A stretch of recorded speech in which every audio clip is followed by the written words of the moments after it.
Man, I was looking you up the whole day. Brother, you are one impressive human being, dog. Thank you, Bro, brother. like Thank you. everywhere, man. Like you just have it. I feel like straight off the back because you promote yourself. You go to different shows, and not only that, it's like you do the business in the cage. You take care of business. Like you told me, no decisions. You Yes, sir. know, it's Yes, either sir.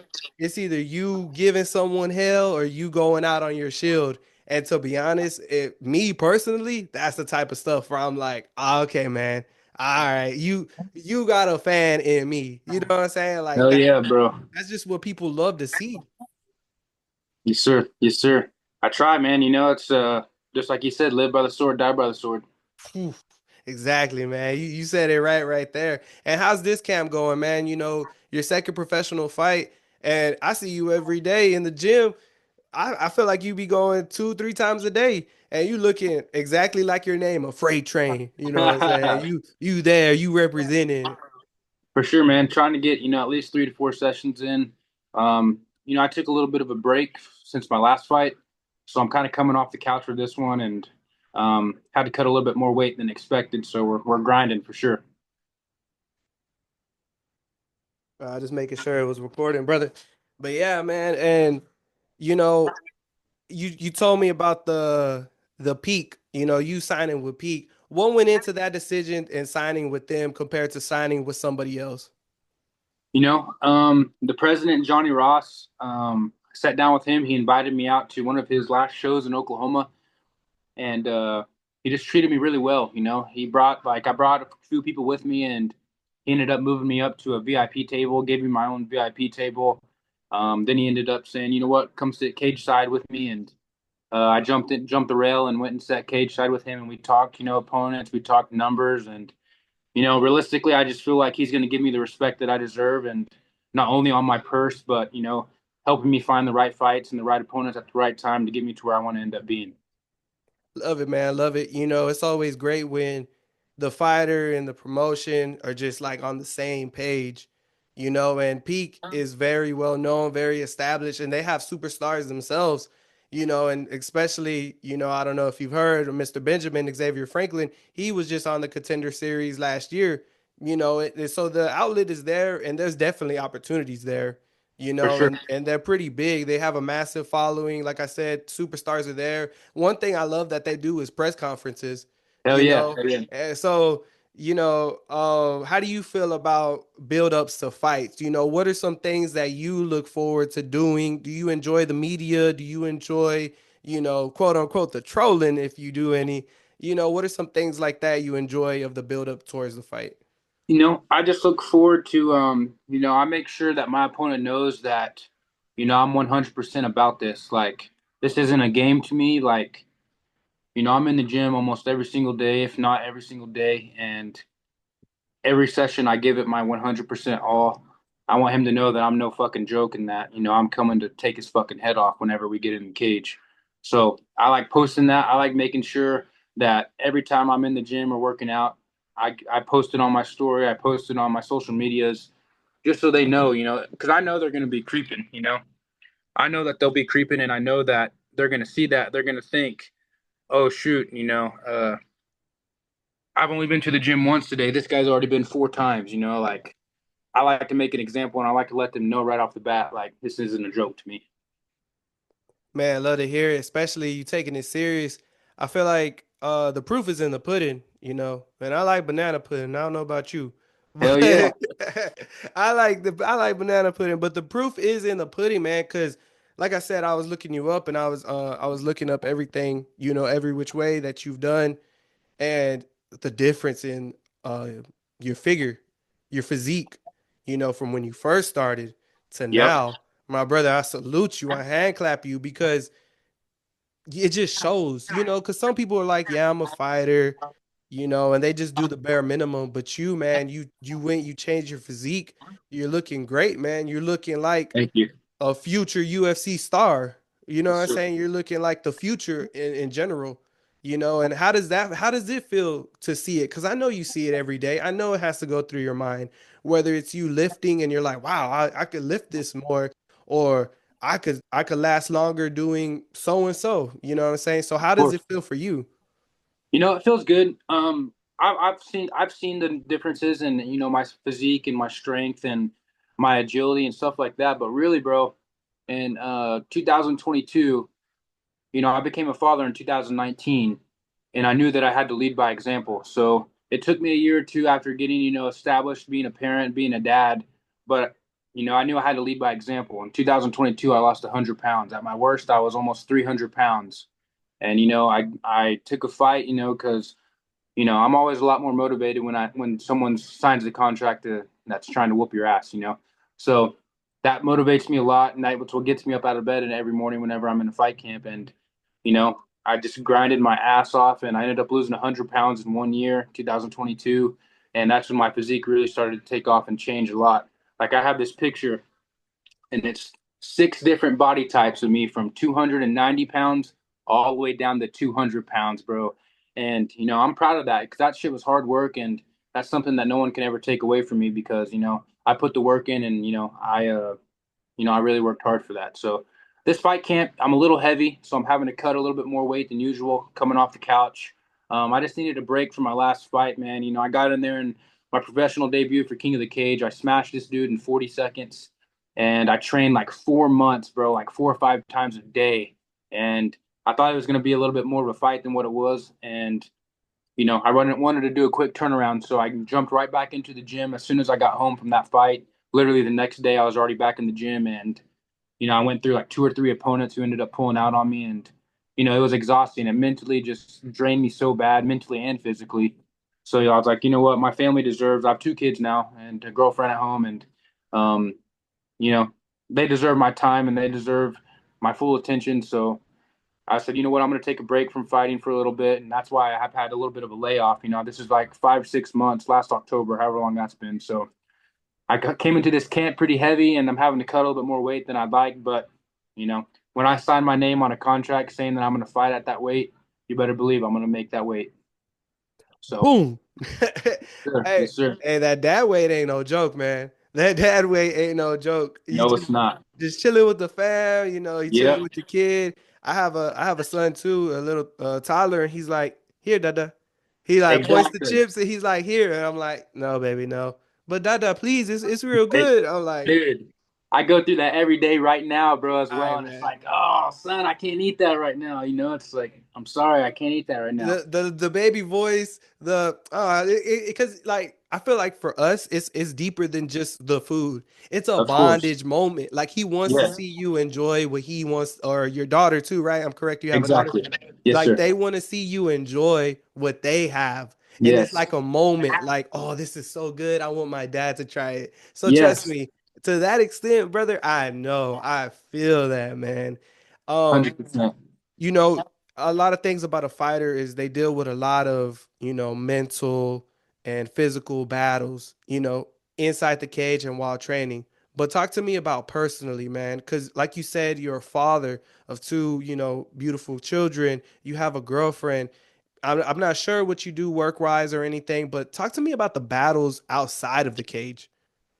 It's tough, but like, there's a lot of battles that I could say, but at the end of the day, I know that I'm not the only fighter who goes through them, bro. So I don't like to pay too much attention to them because every fighter starting out goes through the same battles that I'm gonna bring up. So I work 50 hours a week. I work at a casino. I'm in the IT department, so I manage 1,100 end users on our network, and I kind of I'm kind of fully in charge of like the labor side of all of IT. So surveillance, like anytime we need a new camera moved or just stuff like that. I'm basically the manual labor guy in IT. So I stay a lot very busy when I'm at work. Then I come home and I start the mornings at 4:30 in the morning. I'll get up and do my strength and conditioning just so I can get a workout in before work. Then I'll go to work. Then at 10 a.m. or noon, I'll do a sparring session. And then I'll go back to work, finish my work day off. I'll go home and I'll see my family for a little bit. Then I go back to the evening. I have to drive 1 hour one way to my gym out to Oklahoma City, so it's a 1 hour drive one way. So that kind of sucks, and it just takes a lot of time away from my kids. And I'm a big family man, and I'm actually coaching their t-ball team as well. So we I have seen that. t I seen that. t-ball practice as well throughout the week, and now we're getting into our games. And you know, I want to change it for anything, but it is hard to try to balance, both trying to be a professional fighter to the best of my ability, plus still being, a father and being there. And, I have not missed one of my kids' field trips. I'm going to hold that for the rest of my life for as long as they're in school. I vowed to, never miss one of their field trips. That means a lot to me. And those memories are only there for so long. So I'll forever be there as, I give them my word that I won't miss any of that stuff. So. I It's love hard, but at the end of the day, we're getting it done. I love it, man. I love it because at the end of the day, fatherhood is the best hood. One hundred percent. There's nothing else like it, and I'm pretty sure of course, they might not understand it now, but in the future, only if they know, and I'm pretty sure they do, or they see their dad is Superman. Because man, to balance all that, no excuses, and to still be there, man, that's worth more, in my opinion, than any belt, than any other For sure. accomplished, you know what I'm saying? Just to be a present father figure. And from one father to another, I salute you, brother. Thank I you. love to see it, and it's amazing what you're doing, and keep doing what you're doing. No, the interview's not over. That's just, that's just, me giving flowers and props. So, you mentioning all this. So when that cage door closes, is there a chip on your shoulder? Is there more like of a urgency every time you go in there? Was like, man, look, dude, I understand you want this, but I sacrifice time with my kids. I I I bleed for this. I don't know if you know what else. I cry for this. I do everything 100%. for this. So is there like a chip in your on your shoulder every time you step in that cage? Absolutely. Because the question I ask myself at the end of the day, yeah, he might be a father too, but what it comes down to is whose kids are going to eat, his or mine. End of story. Point blank period, Mic man. drop. Mic Mic drop. drop. End of story. Boom. Mic Whose drop kids are right going there. to eat, his or mine. Done. And I feel like I never stepped in a cage. I have sparred before. Never stepped in a cage though. Never had the lights on me, whatever. But I feel as serious as this is, you can't play with it. No. You cannot play with it because it's just like you think about like way back then. This was do or die. Yep. One man is gonna leave alive. One man is gonna get carried out. And from watching your stuff, from hearing you and the other interviews, shout out to all his other interviews. You go check him out, man. This man is an amazing man and has a lot to say. If I don't cover it here, I'm pretty sure someone else did. So go check it out. But from everything, you know what I'm saying? Like, it's do or die, like you said. Like, End of story, man. Like end of the day, this isn't a game. A lot of guys like to say, "Oh, I'm a fighter." I do this, I do that. you know, all that's going to come to fruition whenever you step in the cage, and you're going to see whether or not they're really about it or not.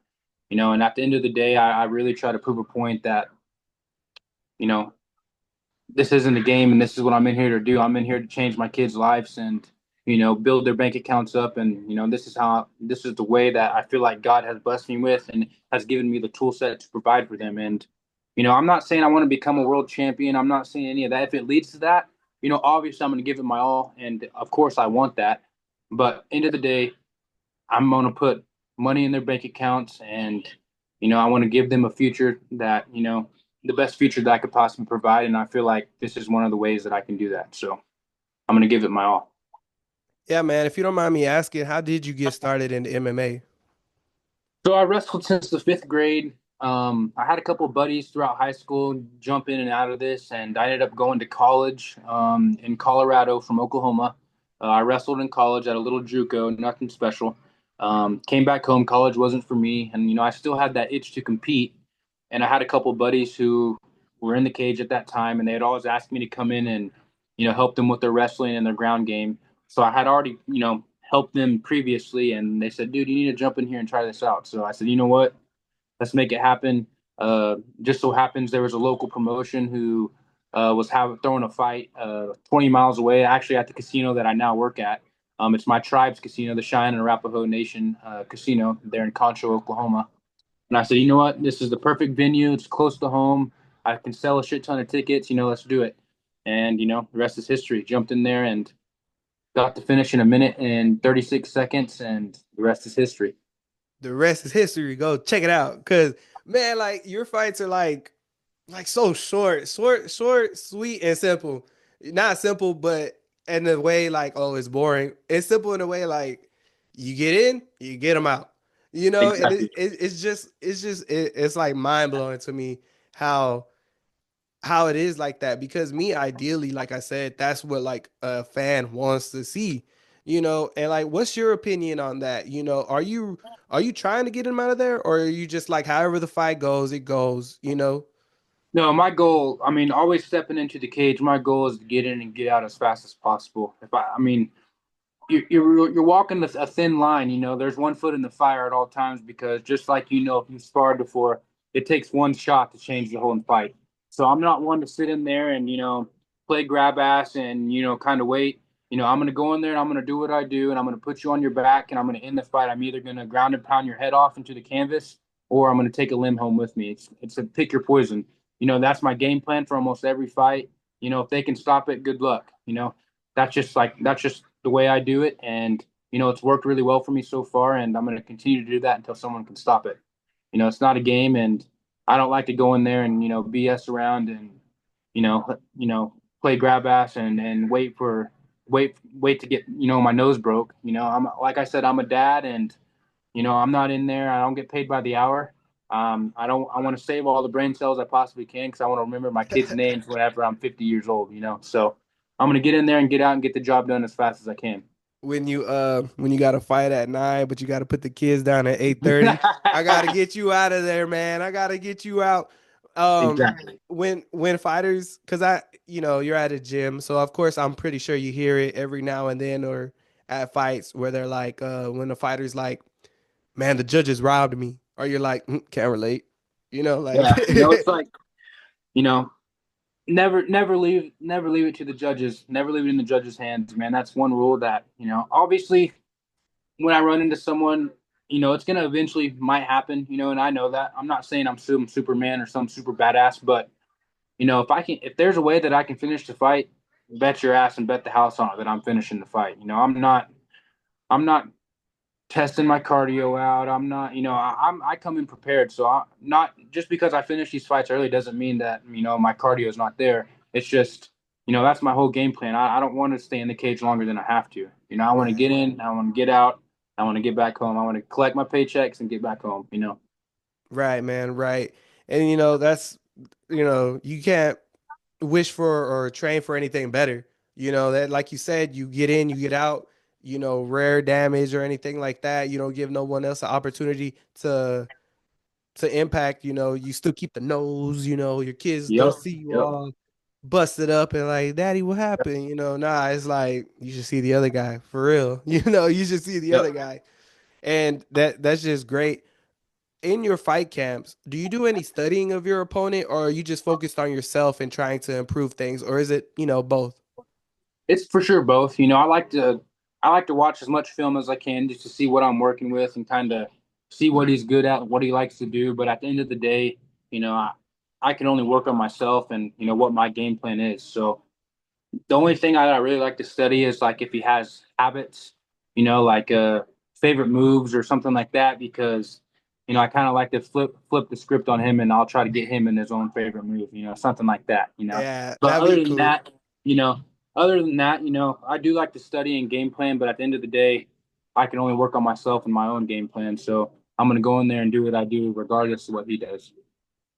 Amen, brother, for that. So you have all these accolades, you have 5 titles. Correct me if I'm wrong or anything, but you have, 5 titles across the United States. You've done a lot. You get the finishes. What if I was to meet somebody, if you were to meet somebody right now, right, and you tell them like I'm a fighter. Oh, you tell them I'm a fighter, and they're like, "Oh, cool." You know, what was your best fight? Or what's a fight that you would show someone and be like, "This is what I'm about." Which out of all your fights would you show them? You know, um, that's a good question. Two come to mind. One was for the Northwest Fighting Alliance light heavyweight title in Arkansas. I fought against the undefeated Division II All American wrestler.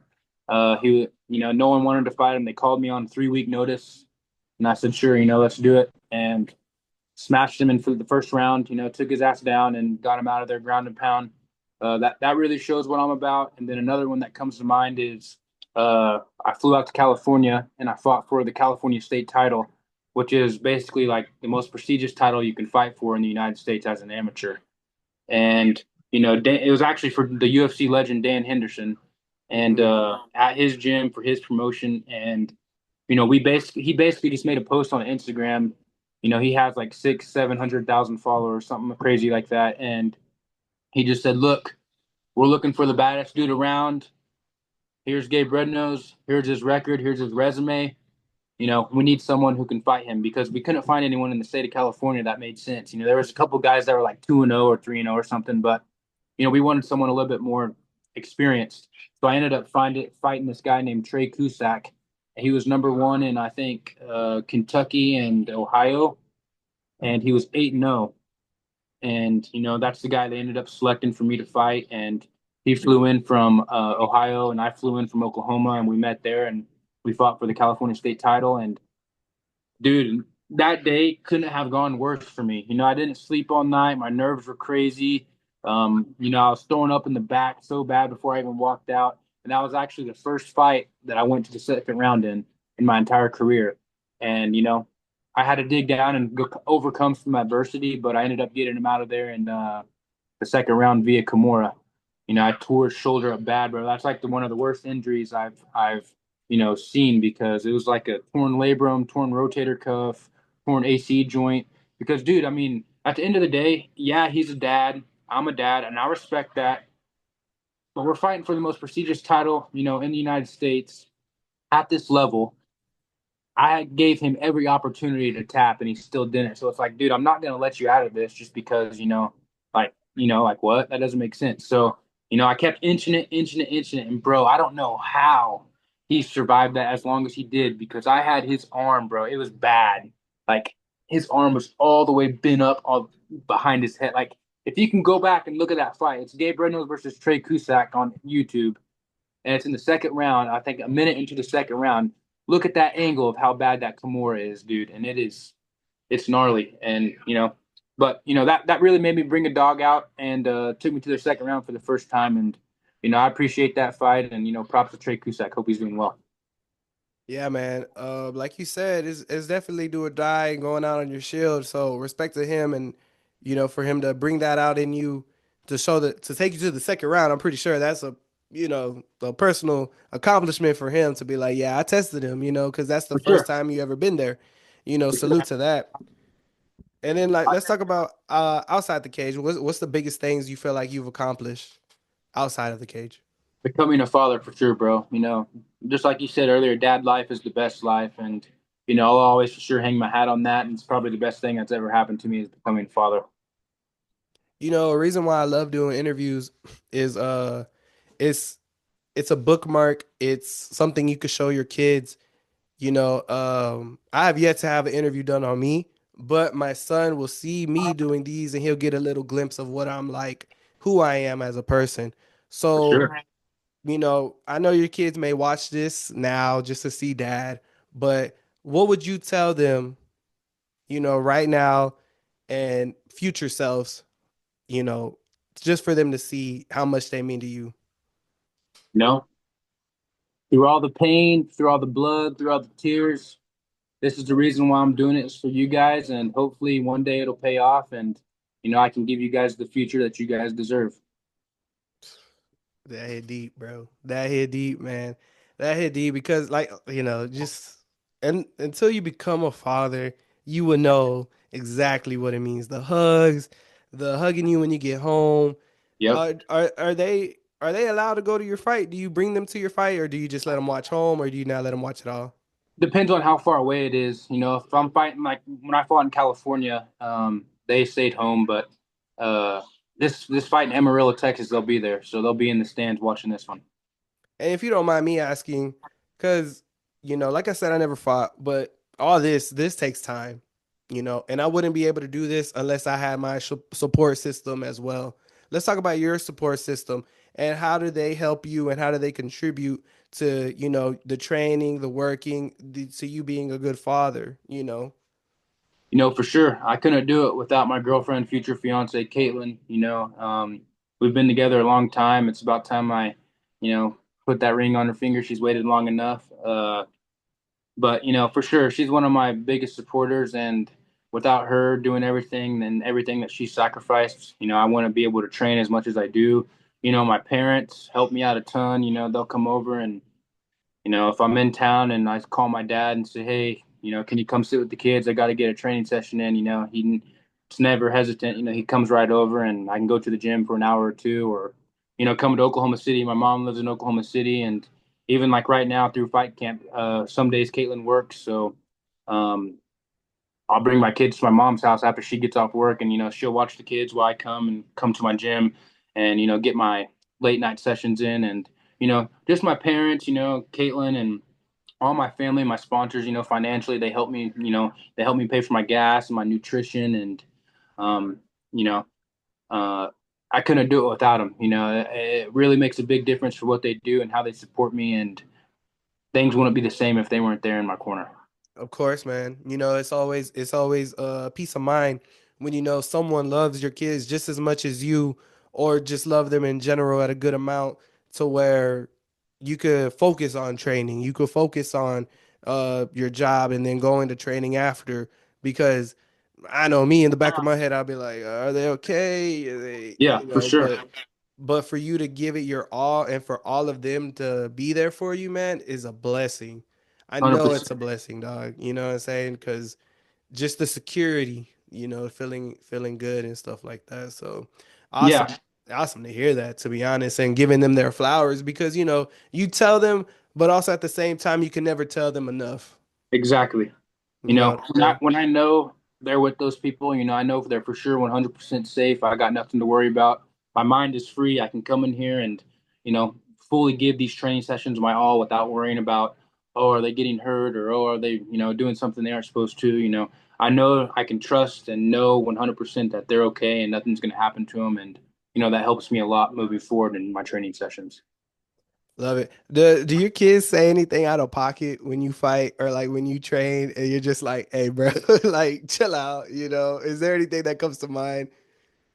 Um, you know, Not really, but something my son always says it's kind of funny is like he'll grab one of my titles and he'll put it on his shoulder and he'll be walking around the house and he just turned 4 in February, and he'll go, "Number one, baby," just kind of goofy stuff like that, cracks me up and uh but other than that, they're both goofballs and they say funny shit like that all the time.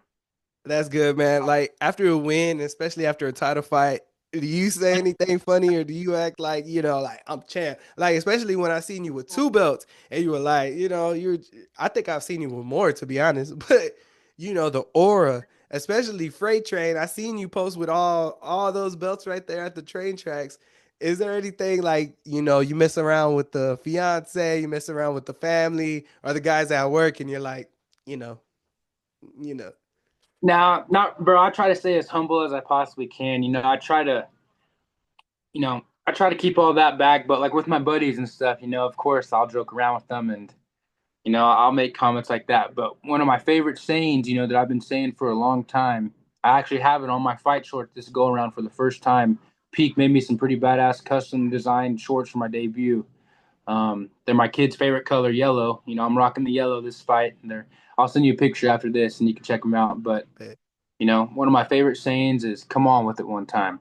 If someone's talking shit, or running their mouth, that's usually what I say. Come on with it one time, and we'll find out. Let's find out. Let's test the waters. Come on with it one time. Come on, buddy boy. Let's go ahead. Let's That's see what's right. up. That's right. When you're not fighting, what is some things you like to do? Any hobbies or anything? Yeah, I actually have a side business. It's an eradication business for, I help out farmers and ranchers. I'll go and I'll, kill apex predators that are messing with their cattle or pigs that are eating up all their wheat, So I really enjoy hunting on, as one of my hobbies. And I've shot a lot of coyotes and hogs and, just stuff like that. I really like going on walks to the park. I have two big poodles and My kids love them. They've grown up with my kids, so we really enjoy taking them on walks. And I just like being outside and hanging out with my family. Really, it doesn't even really have to be anything super specific. It could just be sitting at home watching my kids play in the yard while I'm, cooking on the barbecue or whatever it may be. I really enjoy family time, and I like getting it in as much as I can wherever we can. Oh, so you throw down on the grill. Oh yeah, 100%. What are we throwing down on the grill after this fight? What are we throwing down? Bro, I cannot wait to eat some birria tacos. I bought some birria bombs off the TikTok shop. Dude, that's my weakness, and I'm for sure so excited to try them out after this fight camp. Oh, so you haven't tried them before? Oh no, I love them just in general, but I bought not I actually bought the birria bombs from like I'm gonna make Oh, them for the first time. Yeah, oh yeah. yeah. Hey man, you're gonna have to let me know how that comes out. I actually have family in Oklahoma. I've never been. I've never been. But if Where are I they make from? if I make a trip Pull up, bro. Let's and go. we do a video of you hunting these animals and us barbecuing, Let's do it, if you send the invite, I'll go. bro. Invite is sent. I Come don't on, I don't know if you've seen, but the combat office, we like to put boots on ground. let's do it, We bro. like we like to go. We like to get outside sometimes. No, no, nothing too crazy, but we like to go outside and stuff like that. Let's go, bro. You're. How about this? When you come to Oklahoma, you give me a call. It's done, bro. I'm throwing down on the grill for you. Say less. Love it. Love to hear it. As you see, bro, I told you I was sick. I told you. I didn't make this up. I had to cancel a pod. I had to cancel a pod in-person one Friday night because I was like, bro, I'm sick. I was like, I don't want to get you sick before your fight, dog. Because we're For fighters sure. first. We're fighters first, of course, over here. But man, it was awesome talking to you. I gotta upgrade Zoom in the future. We only got like 8 minutes left. But I'm gonna go ahead and wrap it up. Is there anything you want to say to your sponsors, to your family, to your friends, your supporters, to your enemy, to your post office man, nah, I'm just kidding with you, to the fans or anything like that? The mic's all yours right now. For sure. Just shout out to my sponsors. Lincoln Mulheron, he's a big one of mine. Stacy and Eric Payne, Daryl Farrow. Um, there's a lot of others. Central Mill Nelson in Oklahoma City. Um, I'm sure there's some that I'm missing. My mind's drawing blank, but I'm throwing them all on the back of my fight shirt. So, I'll send you a fight shirt. Let me know your size after this, and I'll send a fight shirt out to you, bro. Um, I love representing all my sponsors on the back of my shirts, just to let everyone know that these are the people who made this possible and, made this fight camp a lot more easy going because, their financial help helps out more than I can ever say. Um, Shout out to my family, shout out to my friends, you know, all my haters even, you guys are the ones that get me up out of bed in the morning and I get 1% better every day because of you guys. To my opponent that I'm about to fight, you better be ready to come, brother, because I'm coming for your head. What can people expect? What can people at peak expect? Have they seen this before? They've never seen this before. I've been telling Johnny Ross that I'm different. I'm not like any other fighter he's ever had on the roster, and that you better believe a first round finish is coming. Hey, y'all heard it here on the Combat Office. Ain't no other person like Gabe Rednose out there. I've seen his fights, and I'm honored to say that this is going to be the first fight that I see from him live. Don't miss it. Peak Fighting. Go ahead, download the Peak Fighting app. Amarillo is going down. Brother, thank you. You're actually the first person to come on Zoom with my new setup and everything like that. I'm So, honored, brother. I'm oh, I'm honored. I'm Thank you for honored to having me. interview you and for everything, man. And for sure, call in, check in after the fight. Let's Do it. talk about that, man, because I feel like there's a little chemistry here. You feel For what I'm sure, saying? bro. There's a little chemistry here. For sure. Hey, thank you for giving me this platform. Thank you for giving these fighters the platform that you do, bro. We appreciate it more than you know. And, I follow all your content and I'm looking forward to future content from you, brother. Exactly, brother. Hey, everybody, make sure you go sub. Make sure you follow Gabe Rednose on IG and everything. It's gonna be a banger. The Combat Office, everybody. Everyone have a good one. See y'all next time. Peace.